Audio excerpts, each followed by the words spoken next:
Good evening. I'm Pastor David. I want to welcome you to Grace Community Bible Church. I want to welcome those of you that are online for joining us. We have a treat this evening as Arlene Pellicane is here.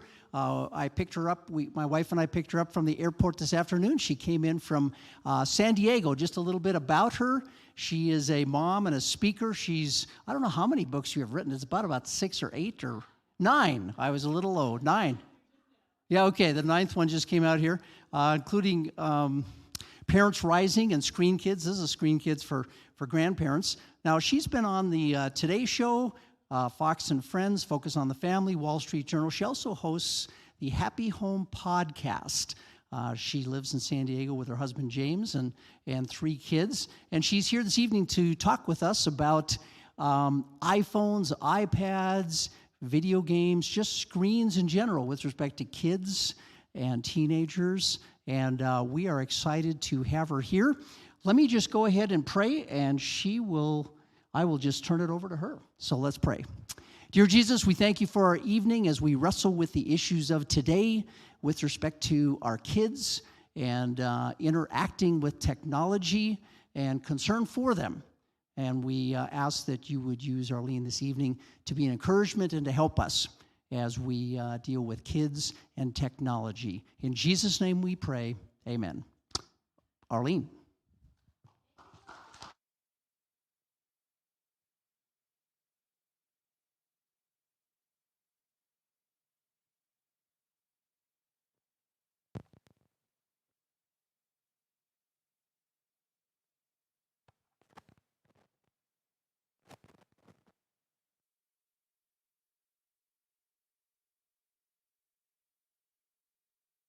Thank you, online family. We're going to start again. Okay, everybody. Well, it's wonderful to be with you. We're talking about something that, you might have heard about. This phone, the tablets, the video games, the social media. What are we supposed to do with all these things and our children? And my hope is that by the time we're done, you're going to feel smarter about technology, like, wow, I really learned something.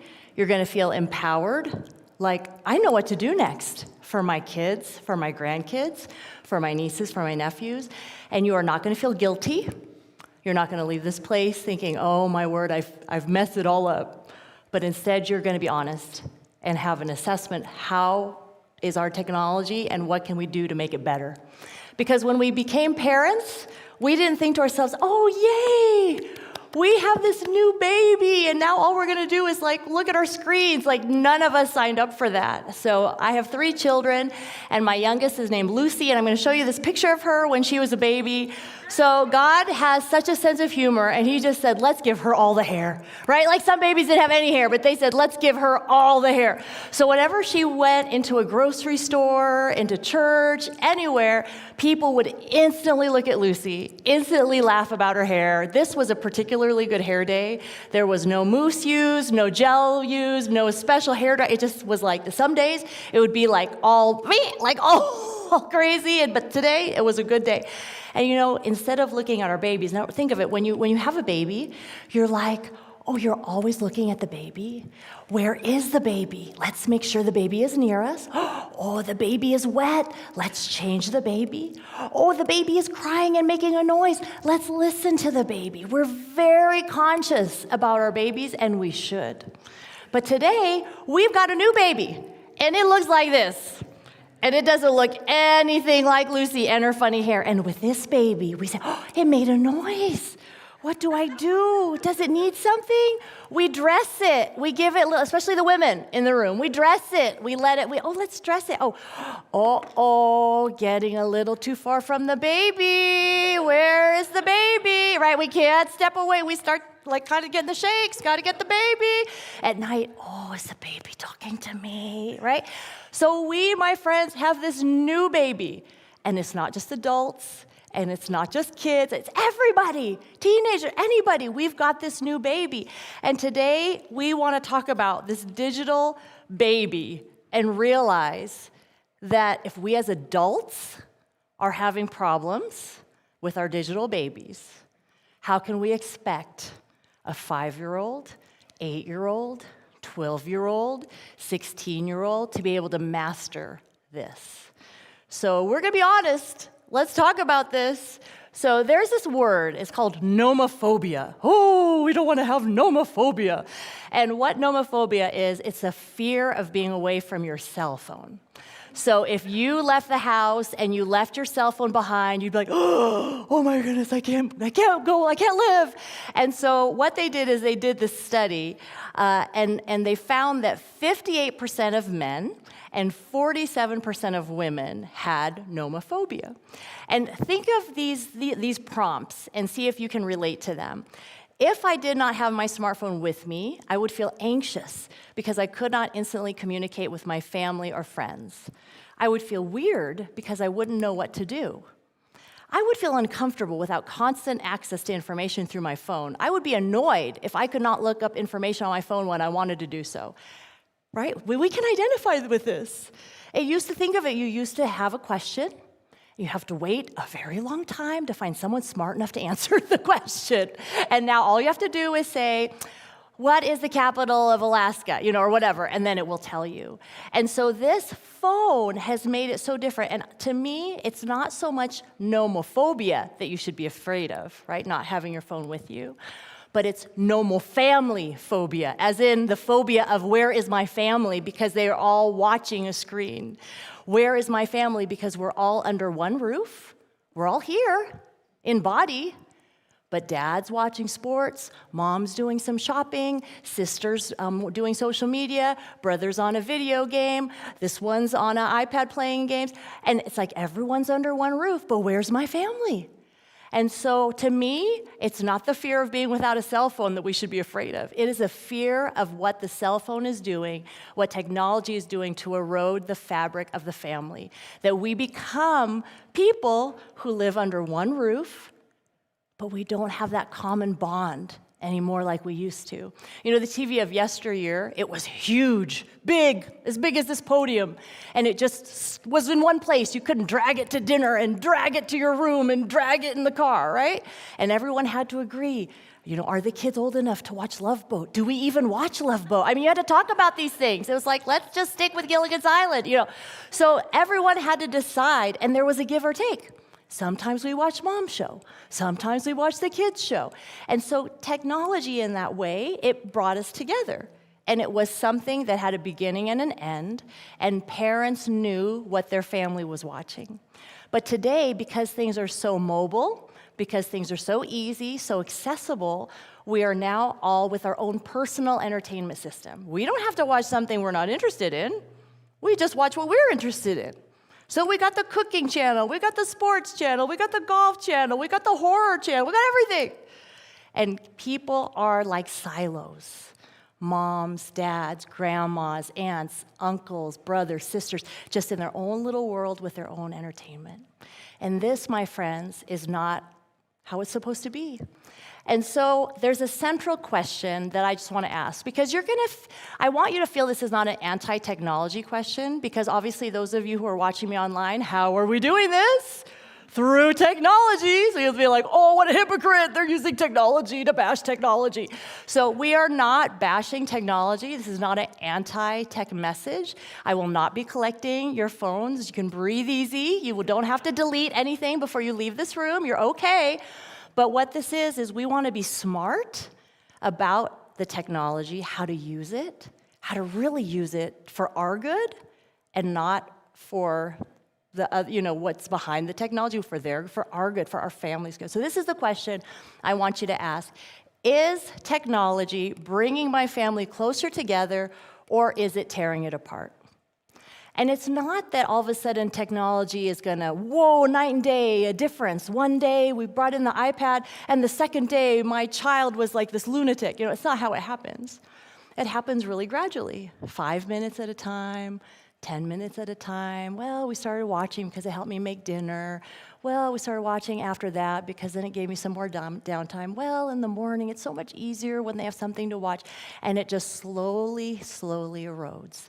And so that main question is technology bringing us together? Because that's why we buy the flat screen TV, because we say, oh, we're going to watch this show together. We're going to eat popcorn together. Oh, the horse won the race. We're all going to cry together. We're going to think But once you bring that TV home, you watch it like once every 3 months together, and then everybody else just basically watches what they want. So we buy the technology because we're sold the idea that if you get this tech, and if your children have this tech, you will be able to connect. And without this tech, you won't be able to connect with your kids. And your kids certainly won't be able to connect with with their friends. And we buy this. The advertisers are so good at this, right? To make us think if we don't have the technology, we're going to be disconnected from these people, and we can't have that, so we better get it like everybody else. But in reality, you've got to ask that question. Okay, we brought in the phones, we brought in the tablets, is our family closer together? And maybe it is. And if it is, that's good. And keep that up and keep asking this question to clean up the tech in your house. Is technology bringing our family closer together, or is it tearing it apart? Another way to ask it is, would my child miss a device more or me more? So if my child had to go a whole day without me, could they handle that a lot more than if I said, oh, sorry, buddy, no tablet today? What? Right? So this is a picture of my daughter, Noelle, my middle daughter, not the big hair daughter, the normal hair daughter. And this is when we brought her to the nursery at church for the first time, and she just flipped out. She was just like, no, you are taking away my people. Please bring it back. And I feel that now, when you take someone's video game, social media, phone, tablet, this is the response. No, I want it back. And my friends, we want that visceral response and need to be with people. Like, I miss my brother, I miss my sister, I miss my mom, I miss my dad. Like, I want those people, not I need this device. And so is technology bringing your family together? Another way to say it is, would your child miss the phone more than they'd miss you? And you want to make it that in the end of the day, they're going to miss you. So when we talk about the phone, I'm not talking about like taking a hammer and just destroying it. Like, this thing has destroyed my life, and now I'm going to... No, you don't have to smash your phone. It's okay. But what I am suggesting is that you stash it away a lot more. You don't have to smash it, but you do have to stash it. You got to say to yourself, you know what? I've had enough time with this phone, and I'm going to put it way over here, right? I'm going to put it over there, and I'm going to walk through my house with that thing as far away from me as possible, because I'm home, and if it rings, I can hear it. I really don't need it. The baby's going to be just fine. Baby's going to be all right. And we've got to teach our kids also, okay, use it for what you need, and then, hey, let's stash that away, buddy, because it's too addicting, and we're going to get into that, all right? So you don't have to smash it, but I do want you to stash it. This device, you know, it used to be you think like, well, it's neutral. It's just how you use it. It's just it could be used for good, it could be used for bad. But as the tech experts are coming out, you know, there's a Google design ethicist. His name is Tristan Harris. And he came out saying, you know what? This device is not neutral, because behind this device, there's 1,000 people that have programmed it to be as addictive as possible. Everyone from a brain scientist to a psychologist to advertisers to doctors, they're all looking, they're watching, they've got your brain, you know, they've got the probes on the brain, they're watching people, what makes them stop, what makes them linger, what do they like, what don't they like. When they do video games, they're always split testing A, B, which ending was better, which kept them on longer, constantly. So this is turbocharged, and every year it's turbocharged even more and more and more. And for us to realize this is not neutral. This is not a blank slate. This is not the chalkboard of yesteryear. You know, when Little House on the Prairie, when Laura Ingalls took away the slate chalkboard, there was not a child that was like, I need that chalkboard. Give me that chalkboard. I need it. You know, they're just like, okay, yeah, take it. Right? But you try to get a tablet, a phone, anything like that away from a child, and you know this thing is not neutral. This thing is not just like a chalkboard. And so we need to realize, wait a minute, this device isn't this neutral, benign thing. Yes, there are amazing things about technology, but in the hands of a child, that's what we've got to ask ourselves. So why is it so problematic? And I just want to point out a few reasons of why this is so problematic. If someone in the audience would be so bold to have a phone and who has social media on their phone, could you raise your hand? So you have a phone, and you don't have to lie. I know you all have it. Okay? So, okay.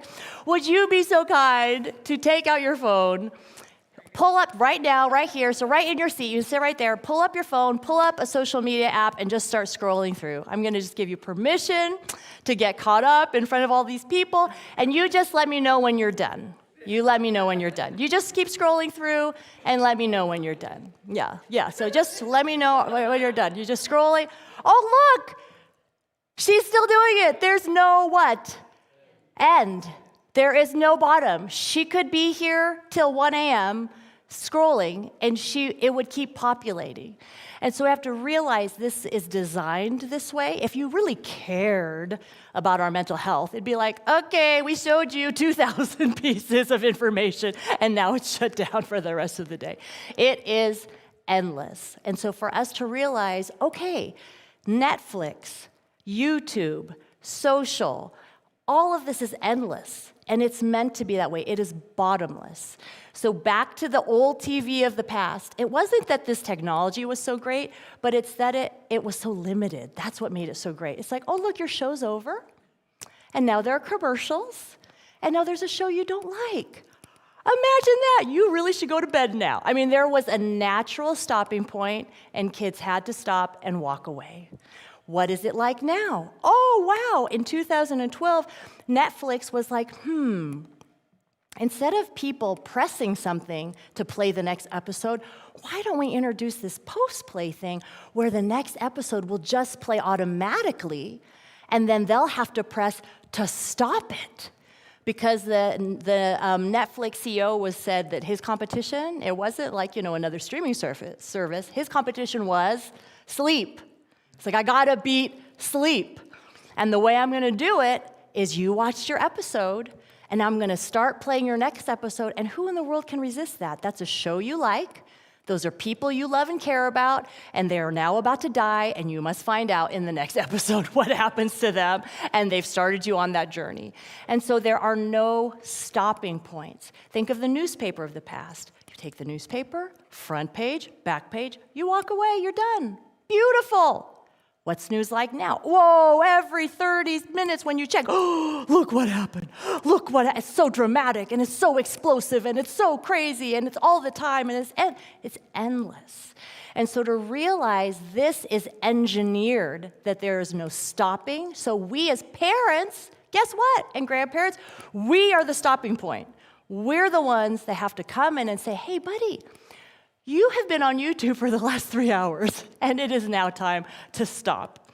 This is our job, to be the stopping point, because there is not a natural stopping point, and it is literally engineered that way. So first of all, there's no stopping points. That's one way it's engineered. The other way is that it predicts, it gives you unpredictable rewards. So I brought my little friend in this little bag. So Michael Zeiler in 1971 did this little experiment with pigeons. Hello, pigeon. Hello, pigeon. So he did this experiment with pigeons, wanting to find out how do people like to get their rewards? How do they like it best? And so with one group of pigeons, it was predictable. If you peck twice, peck, peck, pellet. Peck, peck, pellet. Peck, peck, pellet. It's like predictable. You peck twice, you get food. You would think this would be great. This is awesome. I can peck twice, and I get a pellet. This is, yes. With this other group, pigeon in his dual role, in this other group, it was unpredictable. So it was like peck, peck, peck, peck, peck, peck, peck, pellet, peck, pellet, peck, peck, peck, peck, peck, peck, peck, peck, peck, peck, peck, peck, peck, peck, peck, pellet, pellet, peck, pellet. And it was unpredictable. And guess what? For these pigeons, woo, they loved it. They pecked twice as much as the others because that thrill of not knowing, when are you gonna get the pellet? For this pigeon was very exciting. Thank you, pigeon. And for humans, guess what? It's the same. We love to not know what's happening. If you went on social media, your child went on social media, and every time they posted a photo, they got exactly the same 5 people that responded, 4 likes, they'd be like, this is awful, this is boring, and I better stop doing this. But because you go on and you don't know, who's gonna do it? Who posted what? It's very unpredictable. In a video game, what's going to happen? What's going to happen next? And so we love these unpredictable rewards. And you know what? Guess what? Kids get used to getting rewarded. They play a video game. Whoa, look at what I earned. They get on social. Look at all my followers. Wow. But guess what? When they eat broccoli, what happens? Nothing happens. Wow, you ate a good meal. Woo, fireworks in the backyard. I mean, nothing happens, right? I heard the story of this little boy who loved basketball. He played basketball on his mom's phone all the time. So the grandma and grandpa got this idea, wow, he loves basketball so much, let's get him a hoop for Christmas, like his own little hoop, like his little 4-year-old. Okay, so they got him one of those little hoops. He was so excited. And he went and he shot, and he went and he shot, and then it went in, and he stood there. He said, Grandpa, what, buddy?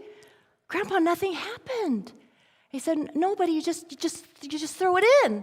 Oh, well, nothing happened. And you know what that little boy did?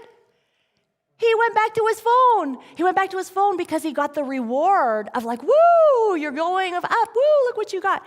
And their brains, our kids are getting used to be rewarded for everything. When they're online, we're rewarded. We're rewarded. Guess what?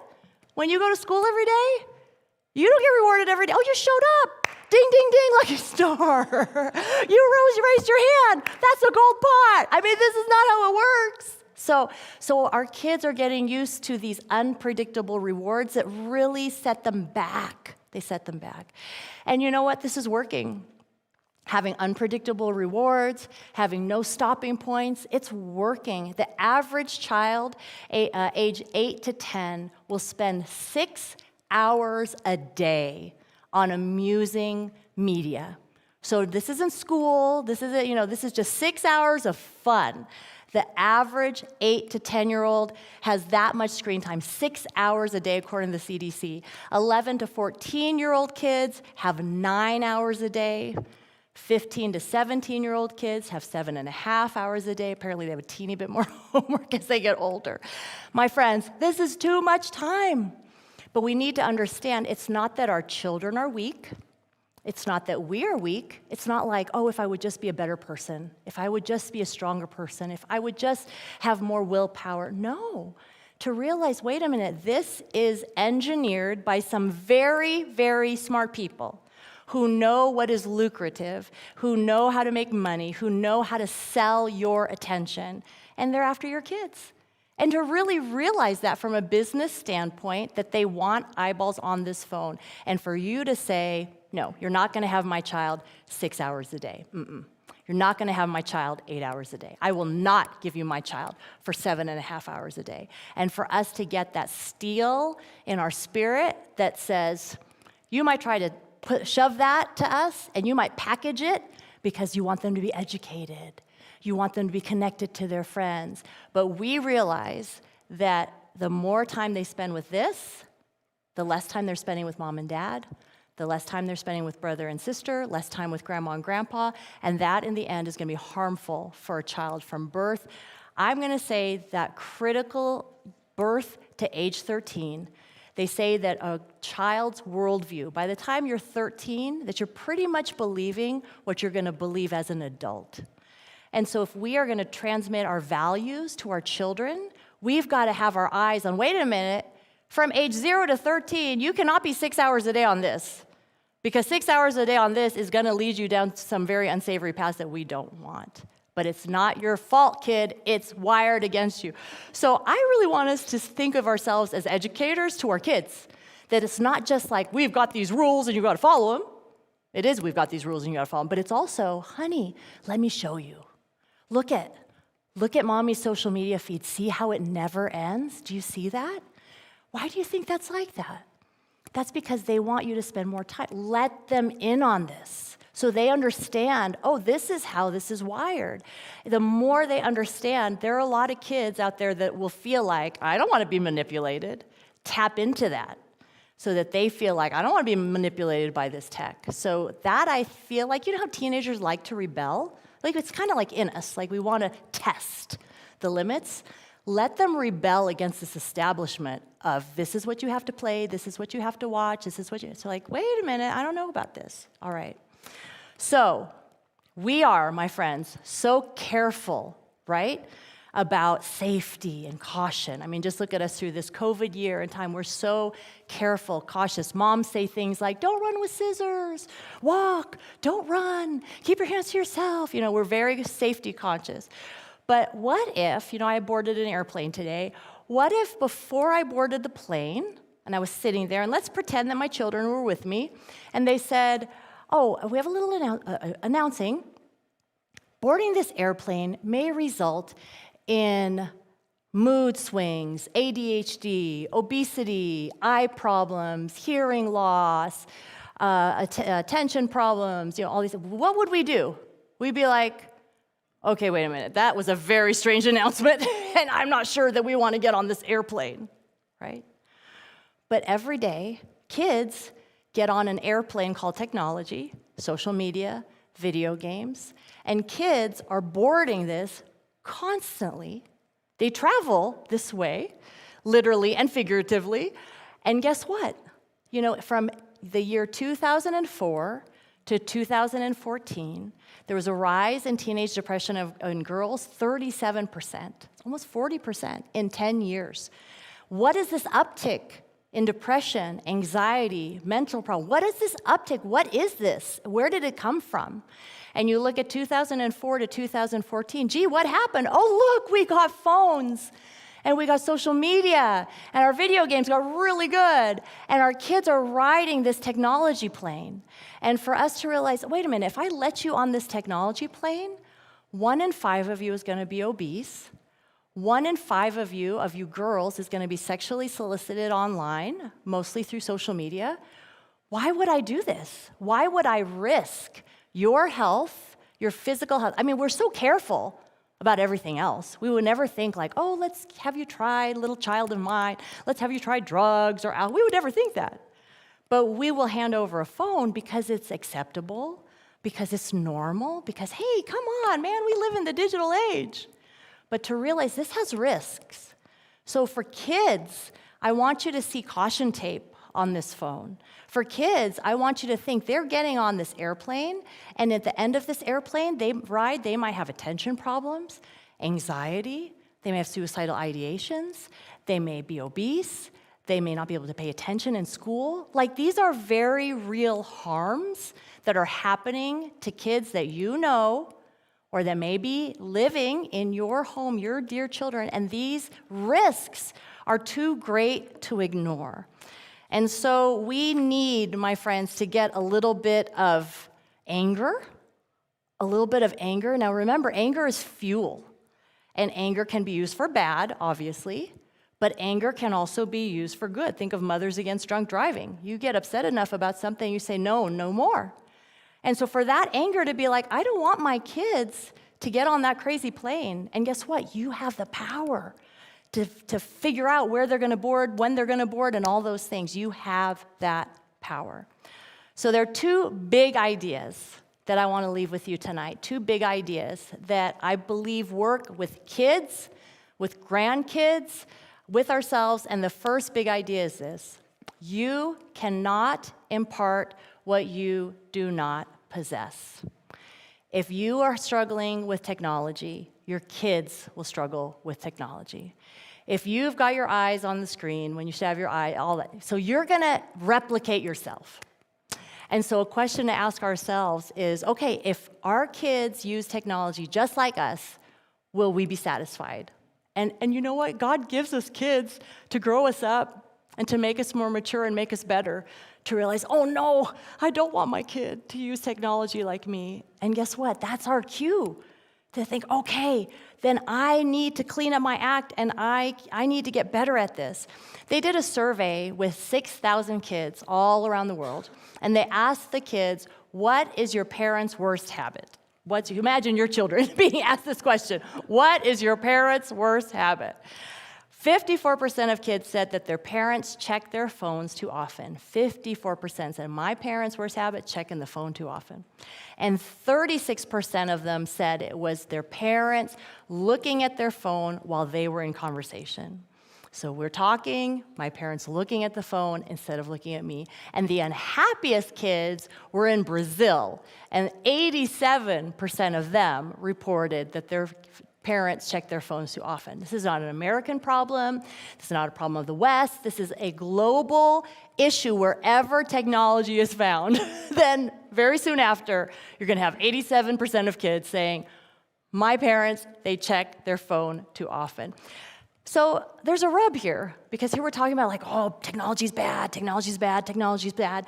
But in many ways, technology is very good. Some of you may work in the tech sector, and you're thinking, man, tech is awesome. It can save lives. It can connect people. I mean, this is amazing. And so one thing that you can use to talk to your children is the idea of digital vegetables versus digital candy. And it's as simple as it sounds, that a digital vegetable is something that you are using digitally that's good for you. Your kids never get in trouble for doing it. They're never up at 3 o'clock in the morning doing math, doing their digital vegetable. Okay, they never get in trouble for it. This is Skyping grandma. This is, doing these kinds of activities. So your kids never get in trouble with it. When your kids were doing online school, maybe you were afraid, like, oh, will they get addicted to online school? There is no child in America who is addicted to Google Classroom. Believe me, they're just like, let me get out of here. So digital vegetables, you do not have to worry that your children will be addicted to them. But digital candy, what's that? Oh, that's YouTube, watching what I want, and Netflix, and Hulu, and Disney, and video games, and social media, and that's candy. And a little bit of candy is an okay thing. We all like a little candy, that's okay. But if you build your physical body on candy, what happens? I know a lot of kids would like to find out. You get really sick. And you might not get sick at first, but as you get older, you will get very sick. And the same is true with kids, that if their minds are built on digital candy, you may not see the ills, the harms of that right away. But in time, you're going to see, oh my goodness, my child is so fragile. My child has so many needs because they're built on digital candy. And if the thing isn't amusing, they won't do it. And that's only going to last so long.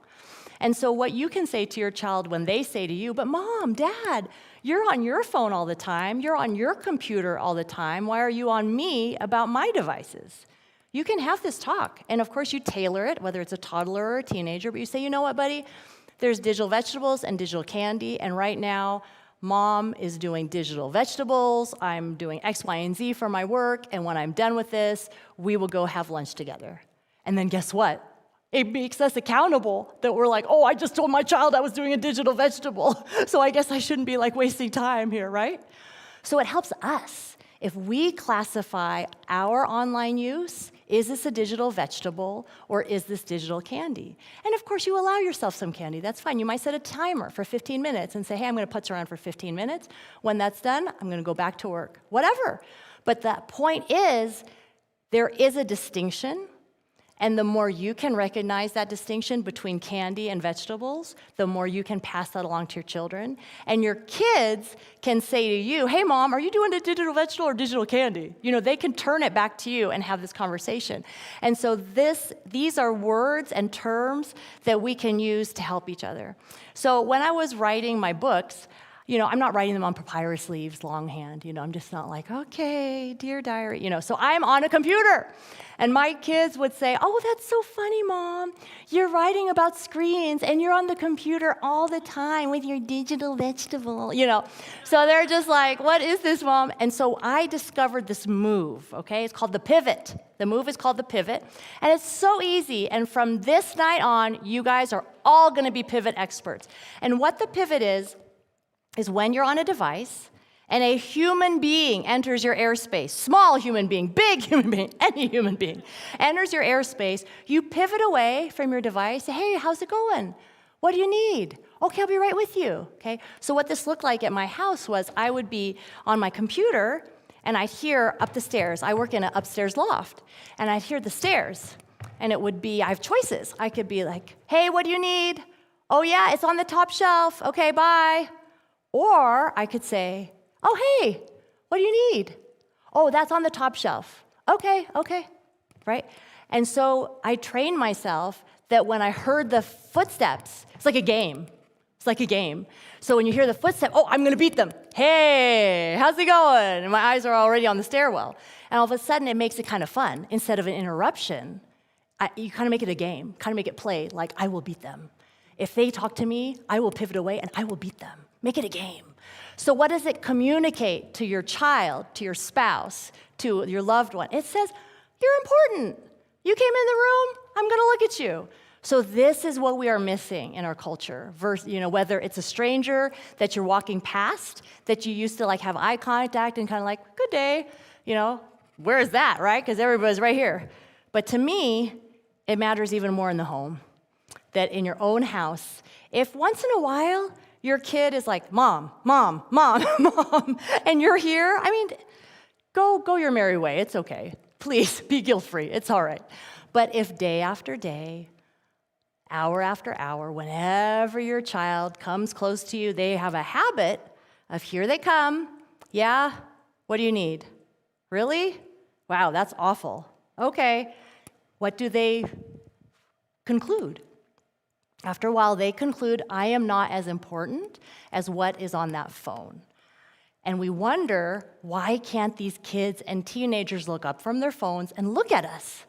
Right? So this pivot is very simple, and it's all about eye contact, because where our eyes are, that's where our attention is, and that's all that nonverbal communication. I forget the exact number, whatever, 94% is nonverbal communication. It's mostly nonverbal. So can you imagine if we're using technology that's so advanced, but our communication is so antiquated because they can't see anybody anymore? They just read the little text, right?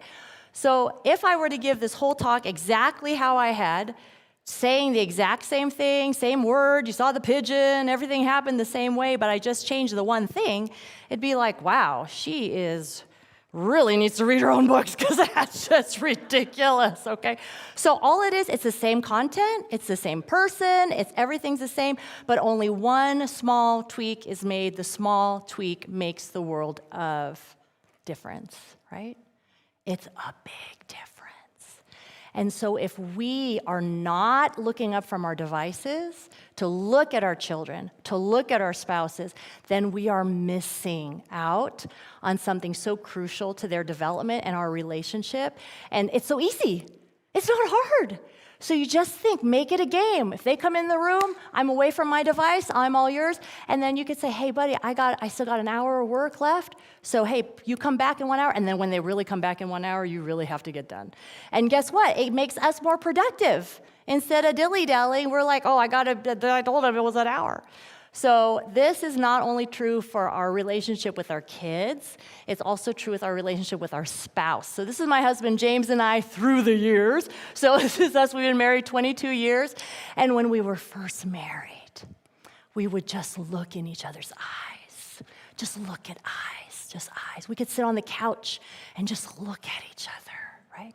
Try that now. After you've been married for a few years, you sit on the couch, look at it, you're like, what? What do you want? Why are you looking at me? What do you want? We got things to do. Got places to go. Why are you just sitting there looking at me? What? Do I have spinach in my teeth? Right. So we just look at each other. And he said to me one day on a date, do you know what I see when I look in your eyes? So what do you see? I see the letters AV. Your contact lenses say AV.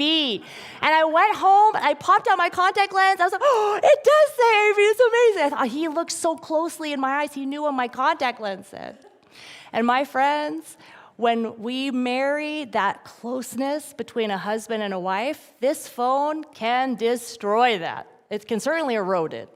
And so to realize that we can't impart what we don't possess, that we've got to work on this as husband and wife too, for this phone not to be more interesting than our spouse. We got to work at it to think, wait a minute, even though we've been married for so many years, I know you're more interesting than that phone, so I'm going to put the phone down and I'm going to talk to you instead.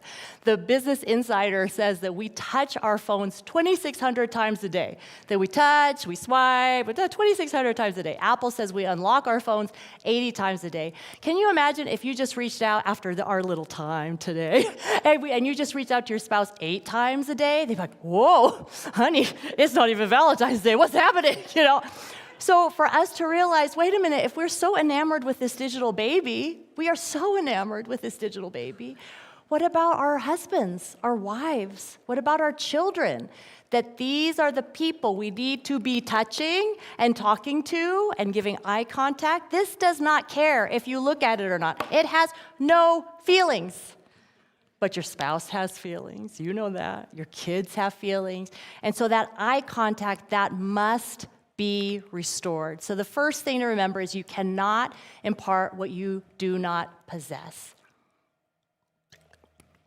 The second point is to delay devices. If this is what you hear from tonight, this was worth it. Delay devices. If you start thinking, I wonder if this is the right time to give the phone. The first time no, it's not. Just push that thing back a year, right? Whatever you start thinking, is this the right time for social media? No, just delay it. Is this the right time for this particular video game? No, delay it. The more you can push it back, the better, because there is not one parent that I have ever met that says to me, Arlene, when I gave my 13-year-old girl a phone, that was the best decision I ever made. She does her homework. She's so happy. She talks to us. She's laughing all the time. She's with us. She loves. She's just blossoming and thriving. You know, no one says this. They say, oh, ever since I gave my girl that phone, she's different. Ever since I let my boy do that game, it's so much harder. He's so much more aggressive. It's so much harder. And once you give it out, it's really hard to pull it back. It can be done, and we're going to talk about that. But when you're in that moment of decision, should I do it? Should we do it?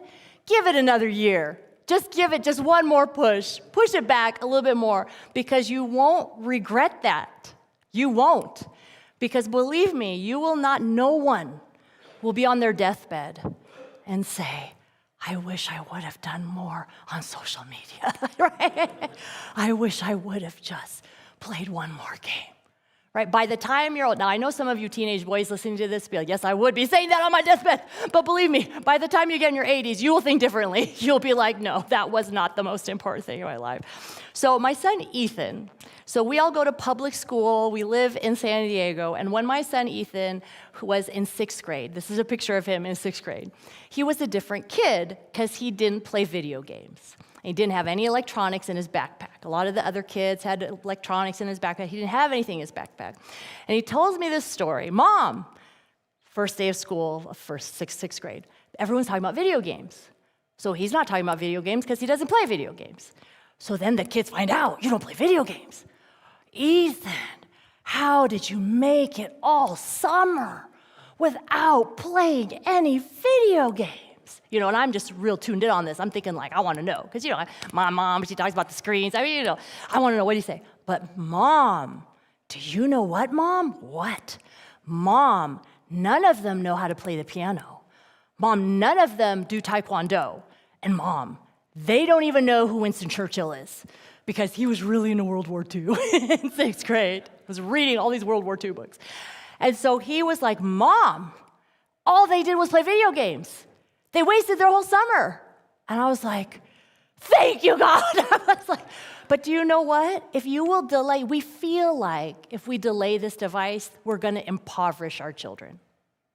But the truth is, if you will delay the device, you will give your child a gift that all of a sudden, they are not lured to spend 6 hours gaming, 6 hours on social media, 6 hours watching the Disney Channel. Now they can create.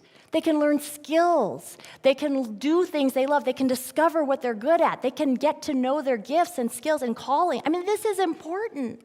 And so for us to realize boys need competency, particularly, so that competency right now comes from video games. Look at what I can do. But if you will give your boy other competencies that, they're good at woodworking, they're good at fixing things, they're good at mechanics, they're good at math, they're good at music, they're good at horses, they're good with animals, whatever it is, that they have something to be, so when you delay that device, then you open up all this time for this kid to learn things, to find out what they love. So my son Ethan, even though he doesn't play video games, he plays the piano, he loves 3D printing, he modifies Nerf guns, he has all these different interests.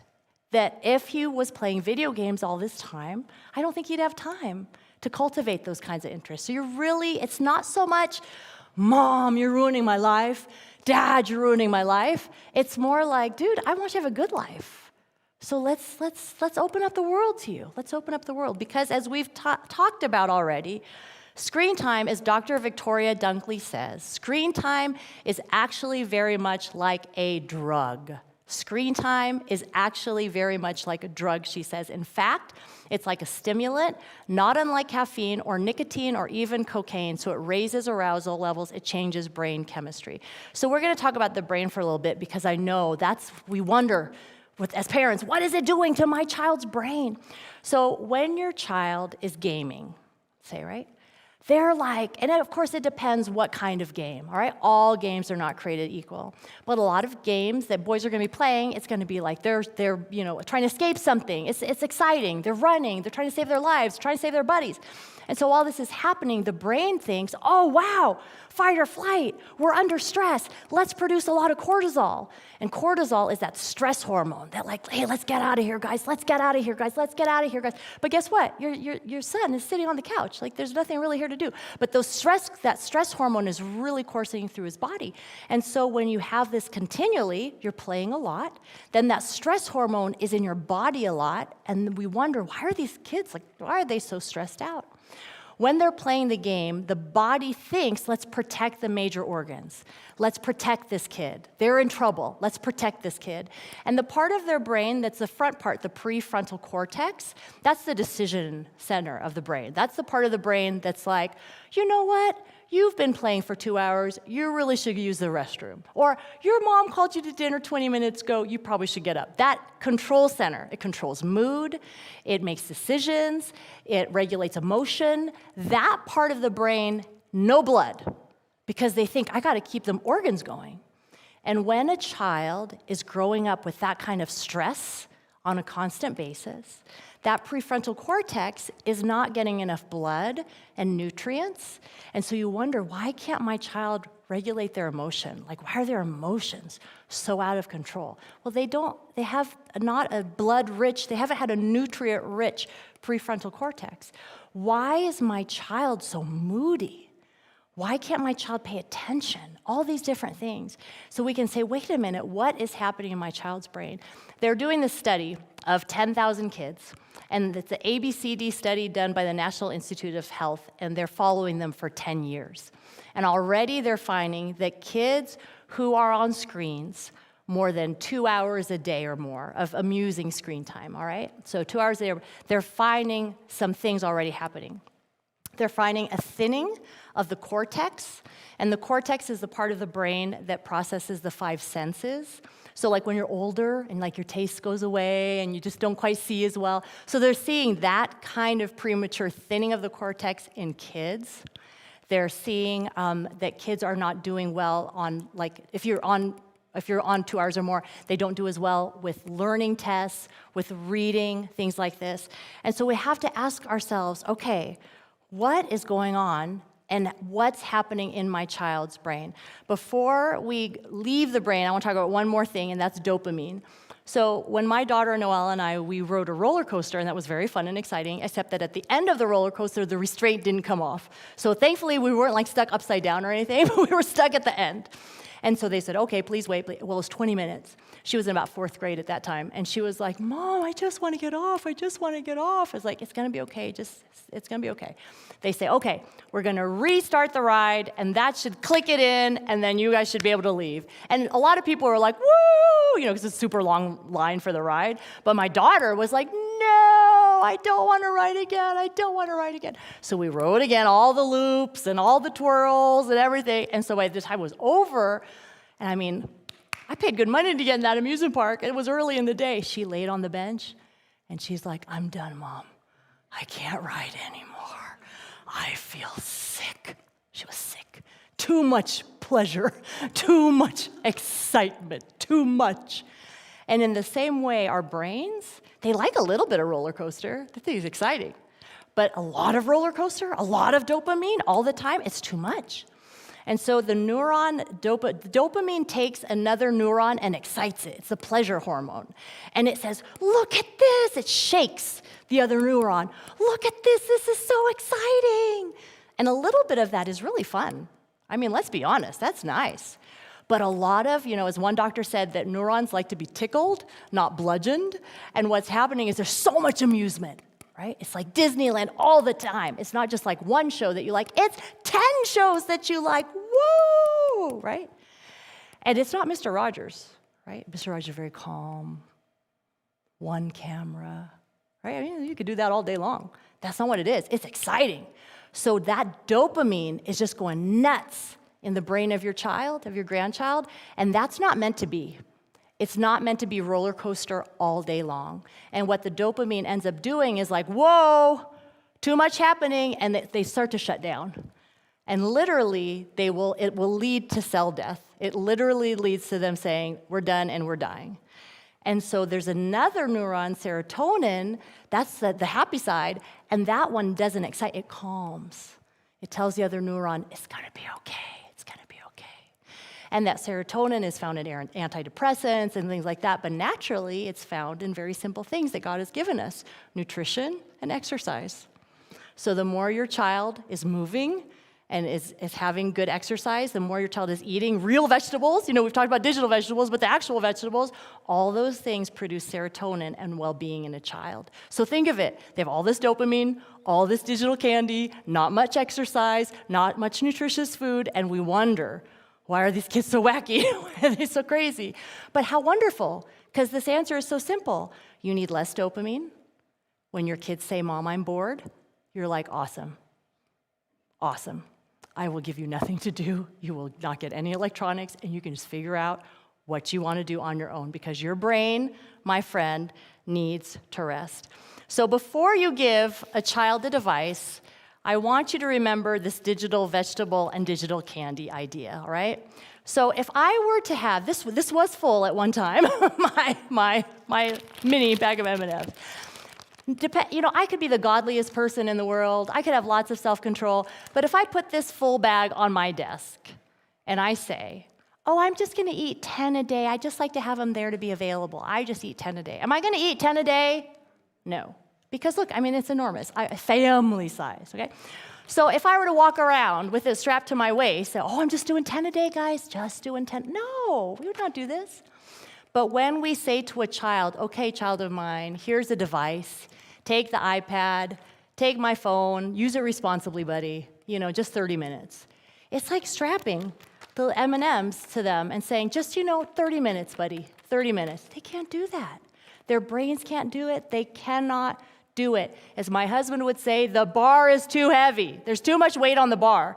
They can't handle it. And this is why you've got to really think twice before giving that device to your child. It's like, do I really want to hand them a full bag of M&Ms and tell them, hey, buddy, here's some celery? Who wants celery when you have a bag of M&Ms attached to your hip?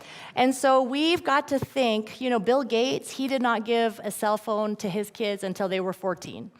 And he knows a little bit about technology. So if you've got a 9, 10, 11-year-old that is begging you, they're writing you love notes, they're doing extra chores, they're doing all this, please, Mom, Christmas is coming, please, Dad. You know what, Bill Gates, he waited until he was 14. So you didn't have a chance, buddy, right? That's not a bad idea. The editor of Wired, he didn't have an iPad for any of his children, calling it gaming crack. When Steve Jobs was interviewed by Nick Bolton at the New York Times, and they wanted to give him the softball question, he had just introduced the iPad, just told every family in America, go get yourselves one. It's amazing, revolutionize your life. And they said, oh, how do your kids like the iPad? Oh, I don't let my kids use the iPad. You don't let your kids use the iPad? Who are we kidding here?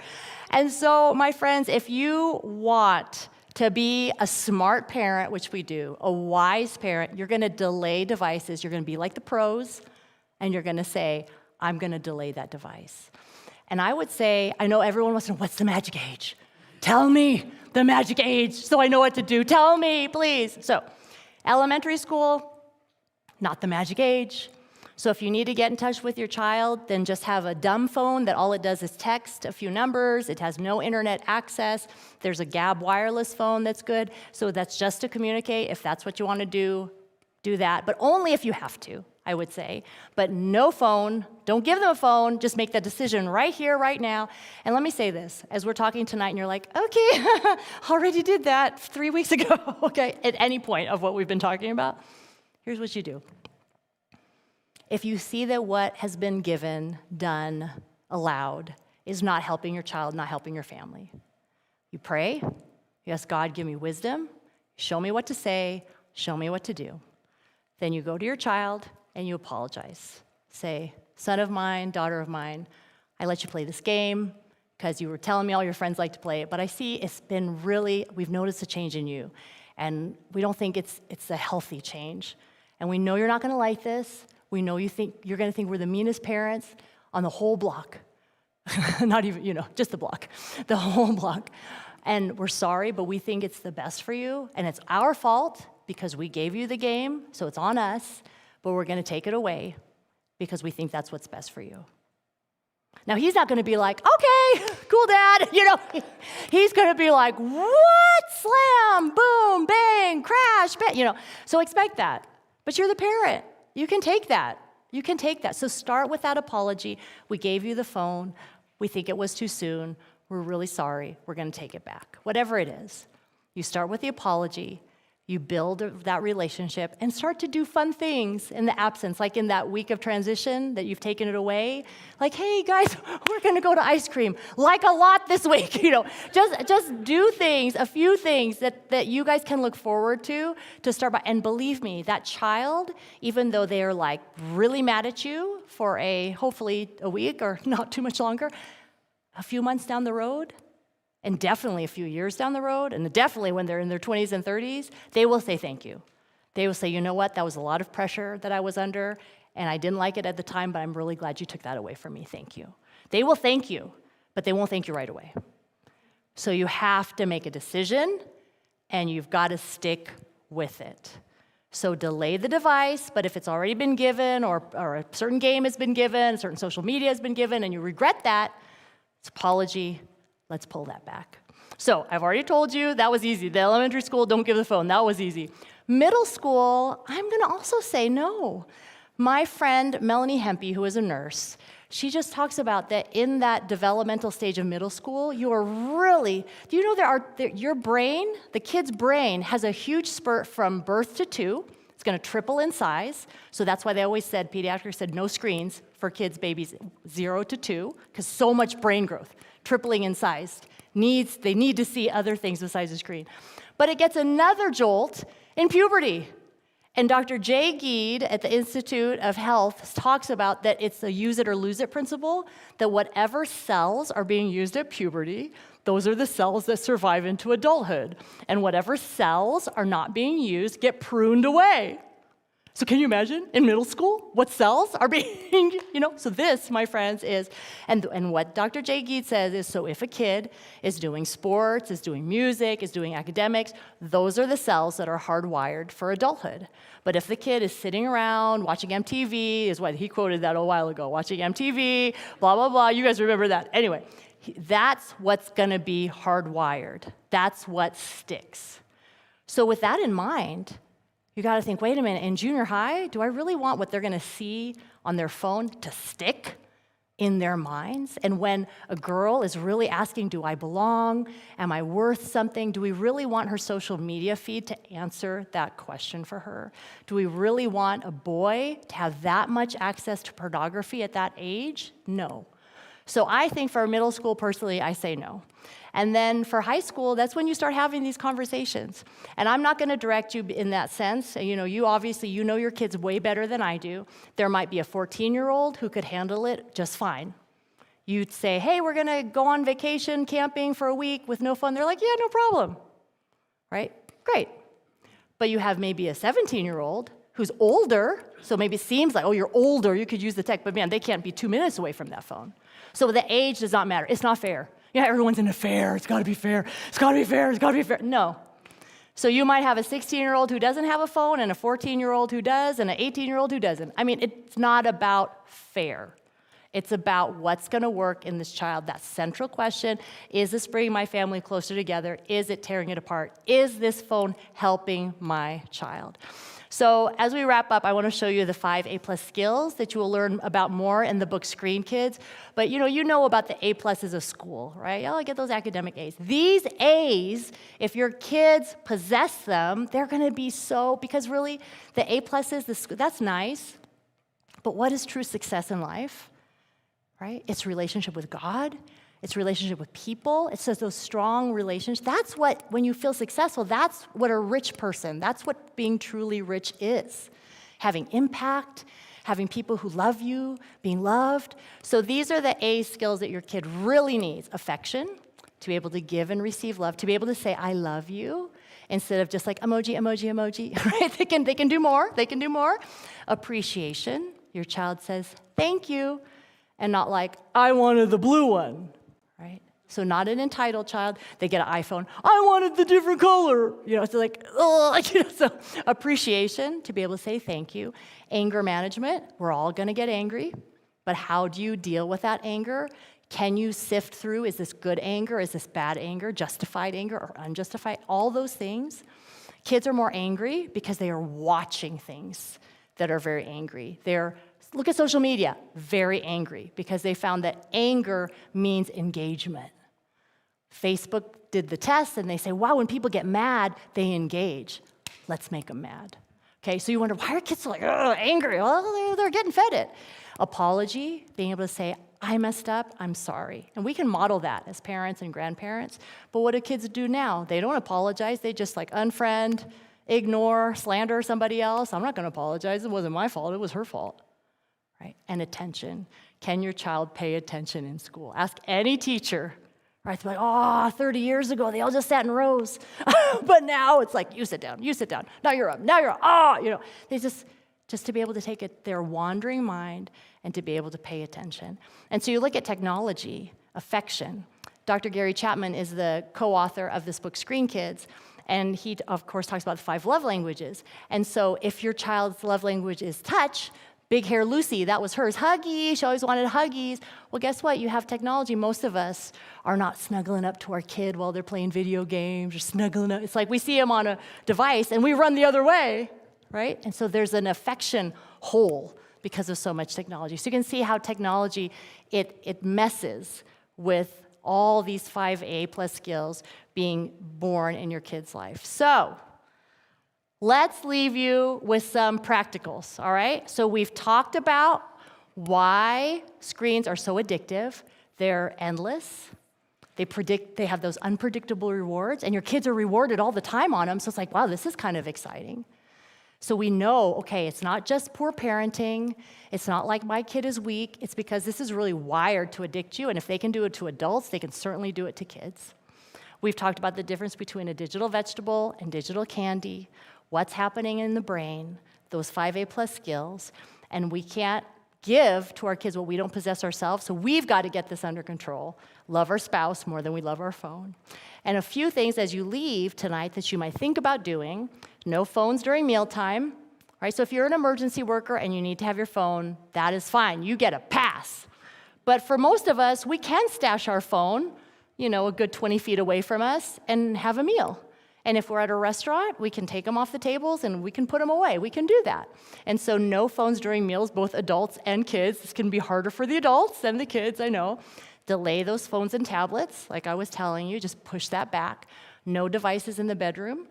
Kids are not asleep. It's so funny. It's like, why do we need a study for this? That same National Institute of Health, the 10,000 kids study, they found 3 things that healthy kids all have in common. They sleep for 9 to 11 hours a night. Gee, imagine that, okay? They sleep 9 to 11 hours a night. They have 2 hours or less of amusing screen time, and they have 1 hour of physical exercise. Those are the 3 things they do.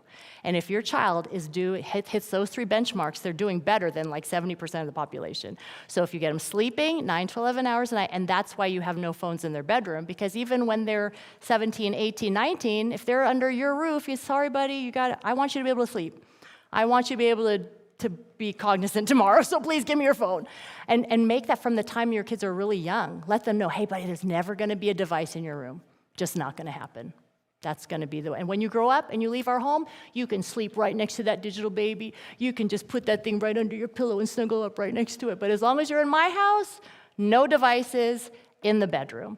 And obviously, you know, at 3 o'clock in the morning, like we're saying, they're not like, oh, I got to go on Google Classroom and finish my math. No, they're getting in trouble at 3 o'clock in the morning, okay? They're literally watching someone playing a video game. They're watching. They're not even playing themselves. They're watching someone who's playing a video game. So no devices in the bedroom. Delay social media, delay gaming. Digital Sabbath. Try this. That you say, okay, Sunday, we're going to unplug. Or Saturday, we're going to unplug for the afternoon, for the day, whatever you want. There was an author, William Powers, who did this. His book is called Hamlet's Blackberry. And he decided with their teenage son, they all got along, but they just realized we just all kind of do our own thing every weekend. We're not really connecting. So they turned off Wi-Fi from Friday night till Monday morning. And for weeks, they hated it. They all walked around in a daze like, what are we supposed to be doing? There's nothing to do. So they hated it. So you need to know that. When you make a change, it's not like instantly you're going to feel like, well, this feels great. You're going to be like, this is awful. Let's go back to how it was. This is terrible. I can't handle this flack from the kids. I don't know what to do with them. They're breathing down my neck all the time now. Like, I don't want to do this change. Okay, so just expect that. Like, if you make a change, it's going to be bad.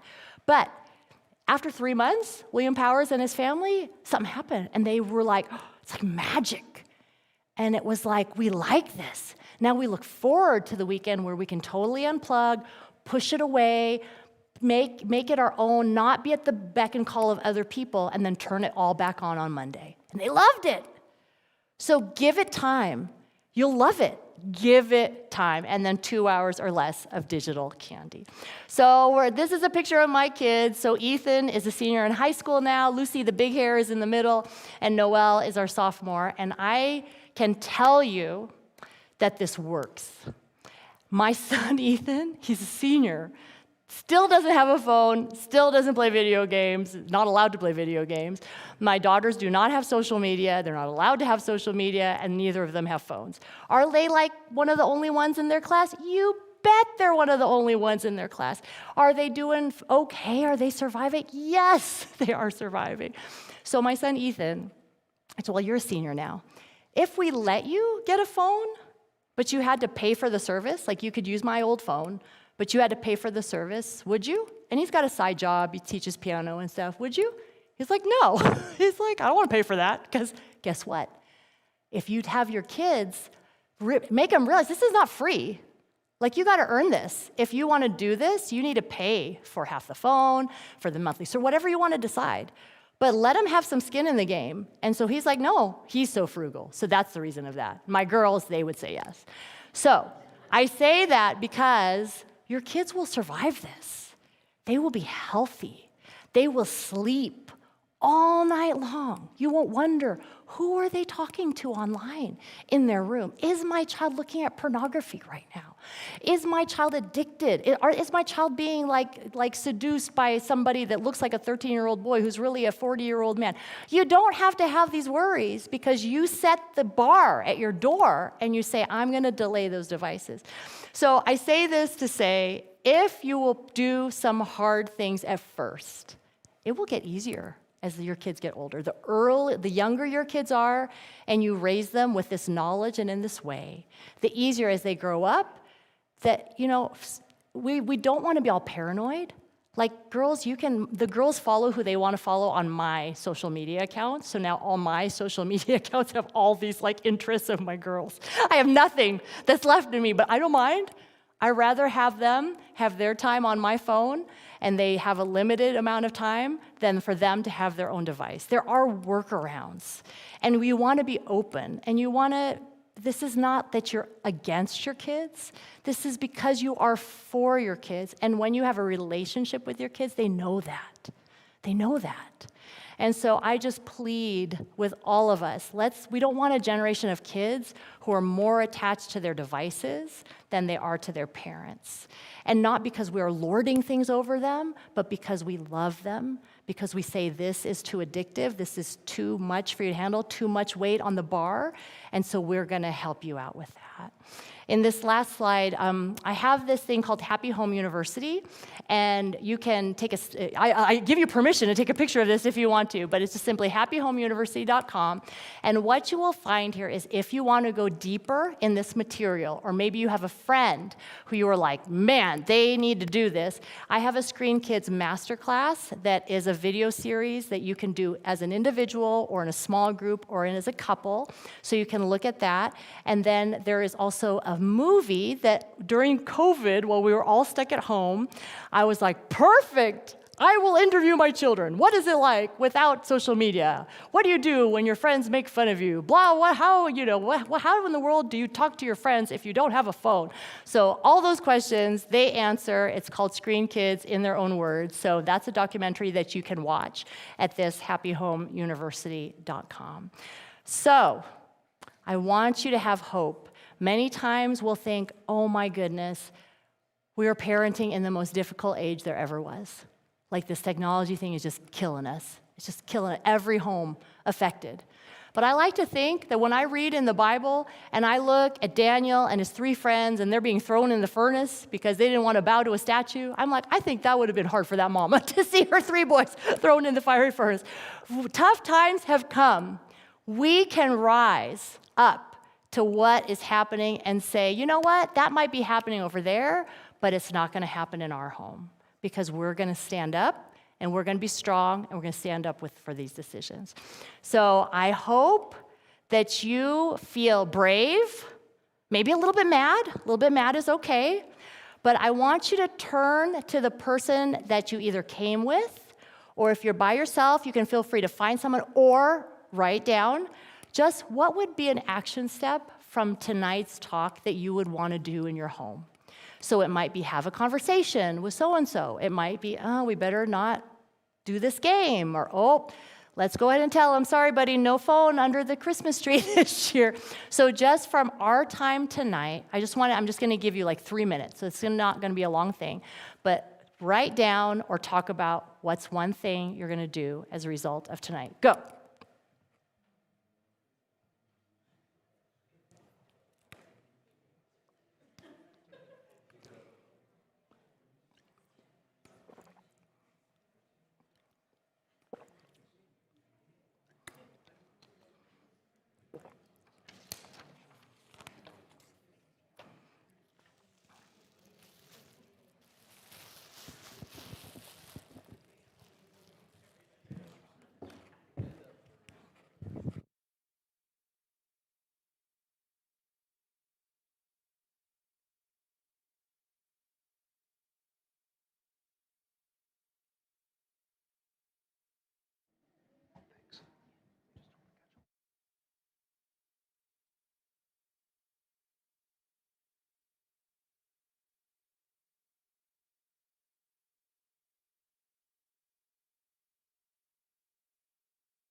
So if you have a question about something we've talked about tonight or something we haven't talked about tonight, you're welcome to ask.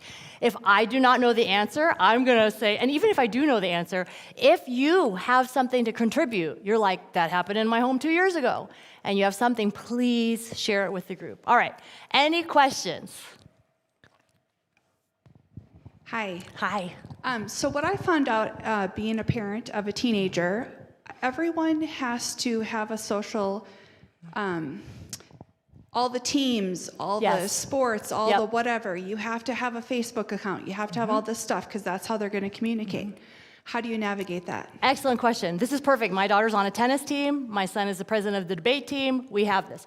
So my son has a Google Voice number, and he actually texts all the people from that Google Voice number, which he accesses from his computer. So for school, they have the school-issued laptops, so they have all that. So he uses his computer to Google Voice. He checks his messages to find out where they're meeting. He tells them, I just uploaded our thing in Google Classroom, please meet at 5 o'clock. So he is the one telling them what to do, and he's doing it through a Google Classroom thing. They also use Discord.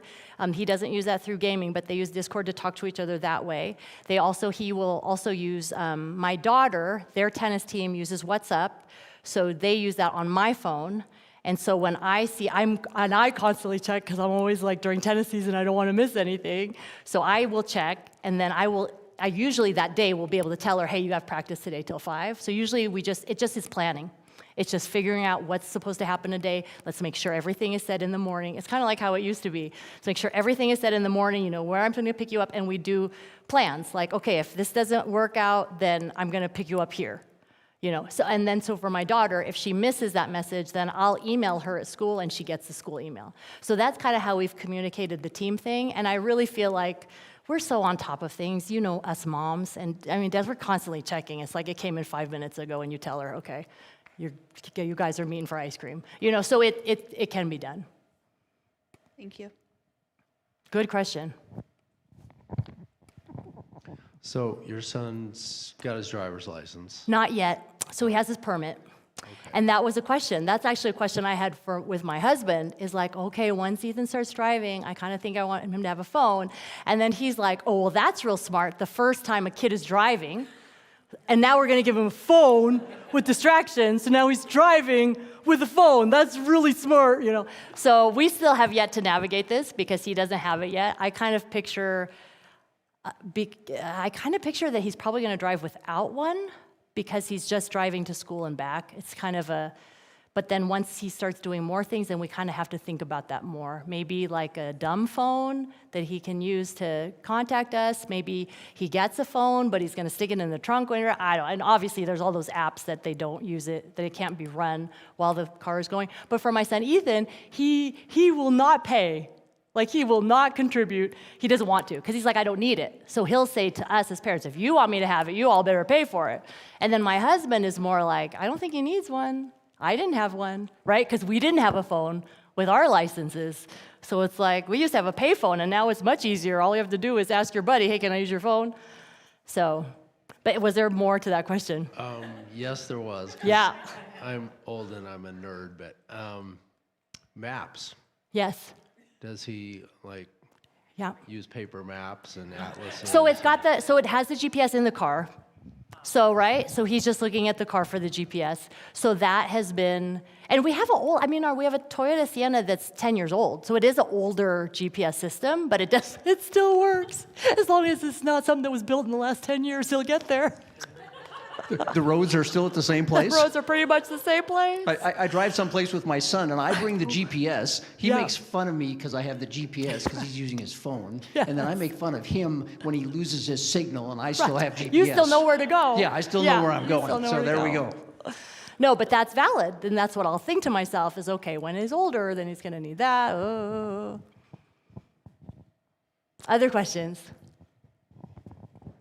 What are there's this new thing that, you know, phones, you can have your phone or you can text your kids over a watch. What have you heard? Yeah. But often I've read it comes with games. Yeah, so I think that it's funny because I just got this year. And I'm kind of used to not using it much, so I feel like I'm okay with that. And because it's smaller, I feel like that is better because it's just less attractive than having this kind of space. But I've also heard from psychologists that I have a psychologist friend who hates the watch, because they say now they're like, they used to be all there, now they're there and here, right? So it's just like, so if they have, it's kind of up to your kid. Like if you see like, wow, they really have that habit of they're always checking, then if we give them one more gadget, then it's like one more thing to check. Just that little bit of caution. But maybe if you're going to delay the phone because you're going to do the watch instead, I think that's not a bad idea, because there's definitely less that you can get really into in this little space. And what age group would that be? Yeah.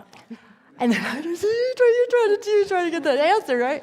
It's like 14 and 3 months, I think the watch, I don't know. I don't like, for elementary school, I don't like it. I just feel like it's too much gadgetry. I mean, can you imagine the technology that is in a smartwatch? I mean, it's like so powerful, like it's amazing. So I kind of feel like you need to be older to earn the right to wear something like that, even though all the, you know what I mean? Because your kids are like, oh, all the other kids have it. But it's like, do you want to pay for that yourself? Do you understand this? So I think not in elementary school, maybe start having the talk about the watch in junior high possibly. And again, like whatever you're thinking, just keep thinking, let's push that back 3 months. Let's push that back 3 months and just keep pushing back just as long as you can. And then when it's like, okay. And then really the question is, why do you need this? And just help that clarify it. Why do you need, what function how is this gonna help you? And if it's because, oh, well, Mom, now I'm able to text you, well, then you're like, okay, here's your dumb phone. But she'll be like, I don't want to carry around that ugly phone. I want the pretty watch, or whatever. So, but just keep thinking to yourself, what is it for? And try to take the emotion out of it. And another thing I forgot to tell you is with your children, no matter what age they are, if they're ready for a phone, you have to ask yourself, are they responsible with other things? Like, do they walk the dog? Do they do their laundry? Do they do the dishes? Do they help with dinner? Do they do their homework without being asked? Because if they're not being responsible with basic things like that, but they're like, if you give me a phone, I'll do it all, and I'll be so good. Then you kind of know, like, okay, wait, you haven't done the other things. So you just have to make sure that your kids are already responsible with those things first before we even have the talk about, hey, I'm going to get you a device. Sorry if I threw you under the bus there, buddy. All right, other questions? I'm totally kidding. I'm sorry about that. I couldn't resist.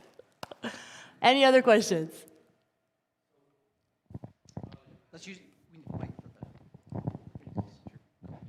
So when you talked about the digital vegetable, Yeah.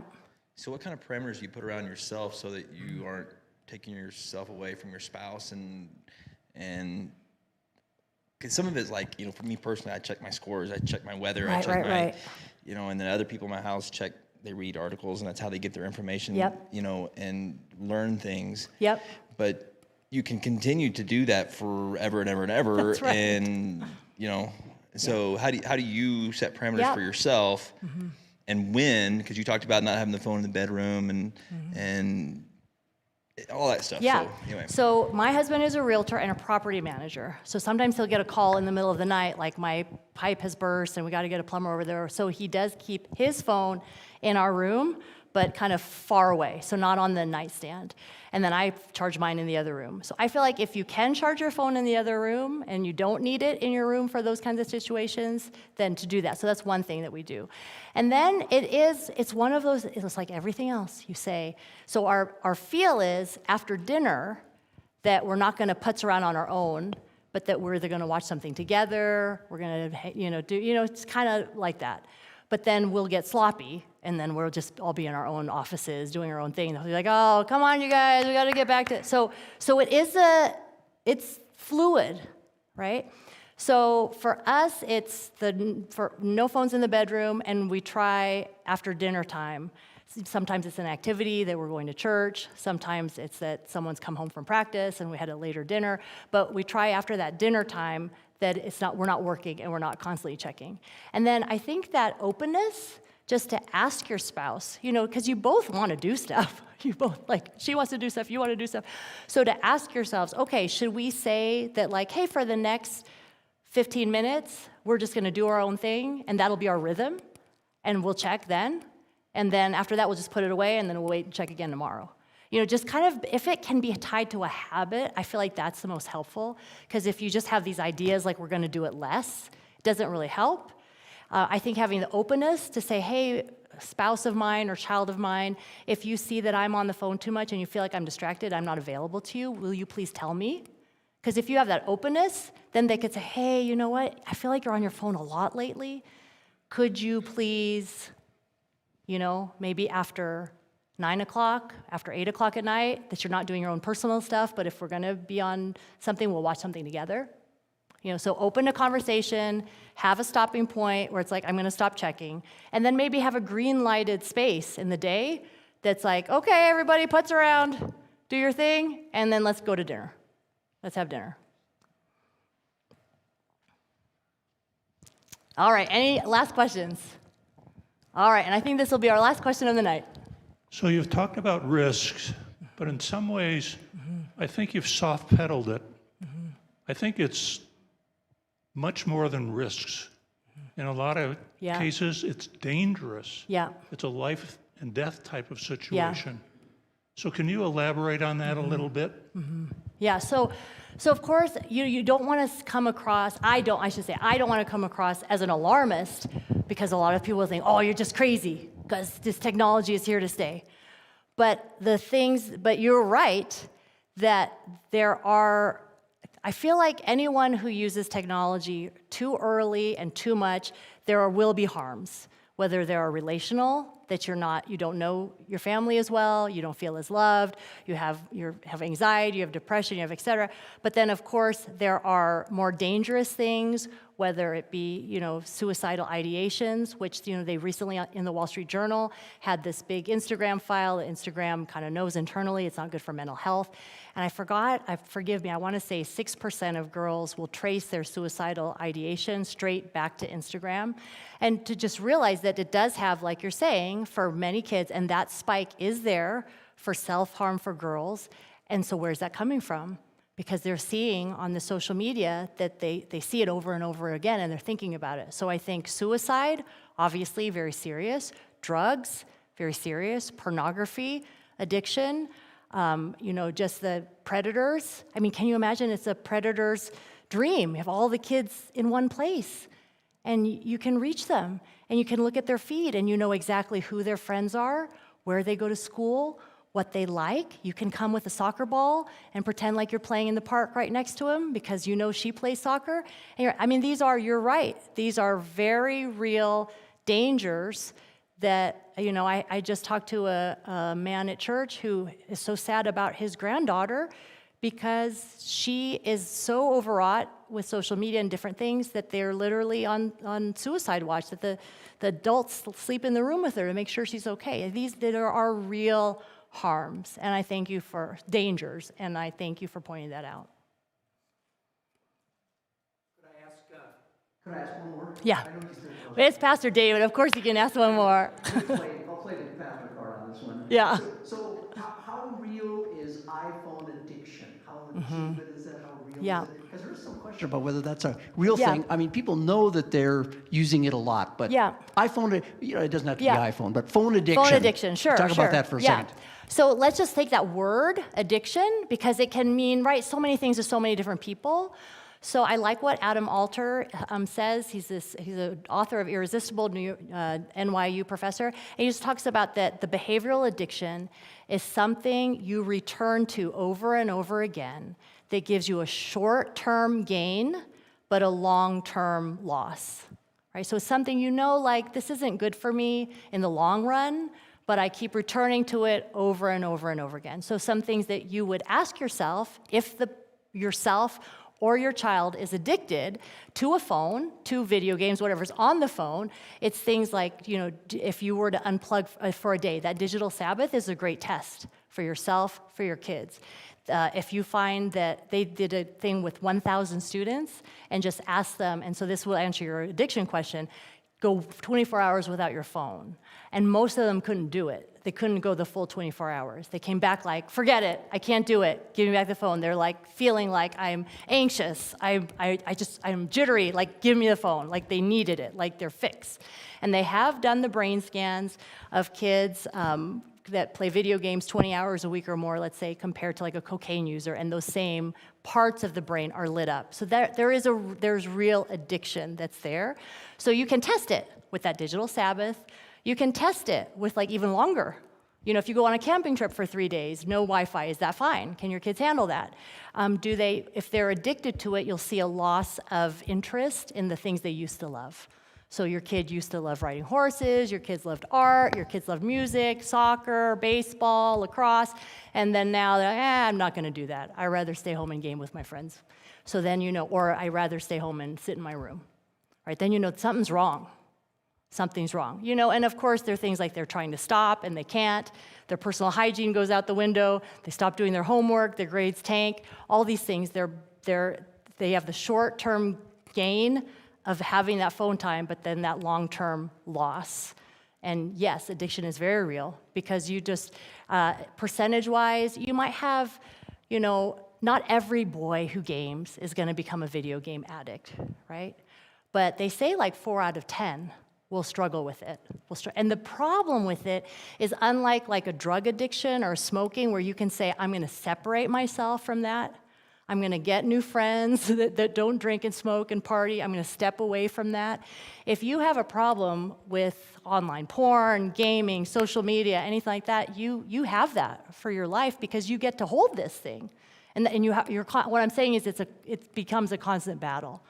And so that, I think, is what makes this addiction more serious, because it's bundled with a good use of the technology. And we're not aware that it has an addiction, so it's not as obvious as like alcohol or smoking or something like that. Thank you. All right. Okay. I feel like I need to say one. You come on up, Pastor Aaron. But I feel like I should say something positive, because we ended down here.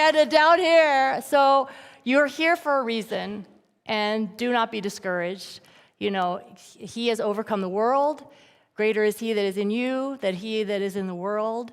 And God's going to give you wisdom with your family. And listen to the voice of the Holy Spirit. He will guide you. He will strengthen you. And it's okay to live counterculture. Your kids will be real happy for it. So thank you so much for having me.